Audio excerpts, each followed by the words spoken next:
some wine fans kind of look down on. You looked at it, yeah. It's still, Okay, you're me. still having some trouble with it. Well, I know, and I think the same thing. I mean, and I'm not a big wine drinker at all in the grand scheme of things, but yeah, the boxes still have a stigma associated with them. But these boxes we're finding out are nothing like the ones from the past. Here to talk about choosing the best box wine, certified sommelier and owner of Amusée Wine for Life, Leslee Miller. Morning, Leslee. Good morning. Good morning. So, all right, Friday. you're gonna play Crack the Alex when it comes to this Yes, box I wine. here. like just, unscrewing and using the wine service, and I love that. And so I have some twist tops at home, which I'm still, I've got a mental block here. But now, on top of the twist top, Now you're throwing boxes. You have a You gotta major go issue box. with box. Well, Right. let's go back a little bit first. I mean, there was an issue with box wines in the past. That wasn't a stigma that just was created, was there? I mean, Well, what's the box history? wines actually, the whole aspect of it started in the 60s. Actually, an Aussie had started it, and then there was a revolution of it around Australia, and they were trying it out, and then it expanded into the European market. Right. And it wasn't until about 2003 that Black Box, if you've seen Black Box on the market, it really became very, very popular for the United States. And really right now we're just experimenting with so many different kinds of really vessels that we put wine into. So screw cap was meant for wines that are meant to age within a 1 to 5 year period. And also that's kind of what we're doing with box wines. We also see wine in Tetra Paks, which is like a milk carton. yeah. And then also, there's a really fun one out there made by the Cliff Bar family, which is put into, it looks like a little large Capri Sun juice pack. I love it. Does it come Yeah. with a giant Okay, so straw? let's take a look. Where do you want to start? That would be So we good. can kind of start from the end here. So I kind of brought everything from around the globe. So on the end, we have Italian wines from Duca, which is really fun. They're doing some really funky blends there. So we have a little Garganega and Pinot Grigio, Cabernet and Corvina. And then up on top is the Big House set. So there are many, many of these wines. This is the Cardinal Zen.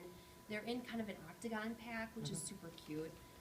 And they have everything from Pinot Grigio all the way through to Cab.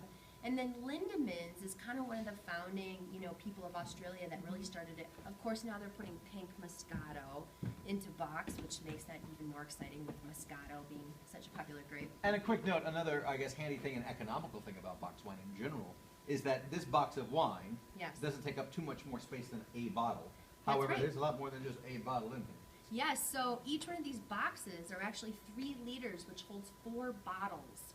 What's great about that, so if you're looking at this, if you're trying to shove this into your cabinet, you have a very nice compact piece here. The other great thing is that box wines last up to 6 weeks. So if you're that person that just likes to have a glass of wine Once at they're open. night, Yeah. yes, then you can keep them up to 6 weeks because there's no oxygen getting into the wine afterwards. Now, if you have issues drinking 4 bottles in 6 weeks, you have my number, right? So I can come over and help you with that. But also what's happening, these guys are actually using like a recycled cardboard to put their wines back into. So Brown Box, and they're doing some great wines across Washington State from very, very high-end producers. Jack Tone is McManus family, so this is a family-owned winery in California. We actually have Portugal, and then Spain, and then back to Brown Box here, but there are really hundreds and hundreds of box wines now. Okay. Should we have a So, little yes, sample? I wanted to Because give I you a wanna little see- sample so this on is- how this works here. But I thought I Oh, would my. give you guys, That's it a comes out healthy very pour. fast. And And this it is the Portuguese wine, which, who would ever think to put Portuguese wine into a box, but it's a great way also for these wineries to save Cheers. money on these glass Cheers. On the pieces. bottles, Camera, look away. it saves on shipping. People drink Yes. Glass is expensive to ship, number one, and Yeah. it's freight. And real quick, as Alex is going to drink here, go ahead and take a drink. When you have, we talked earlier, real quick, because now it's time to go away for us and have some wine.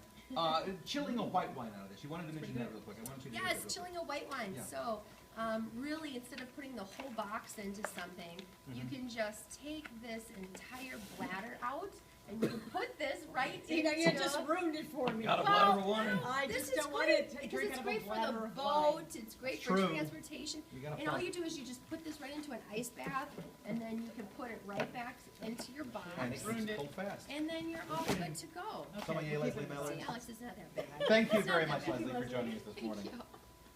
For more information, check out Leslie's website. It's amusewine.com. All right, do you need something to do this weekend? Well, Todd on the Town has some ideas. Yeah, from everything from crazy tattooing going on, there are all sorts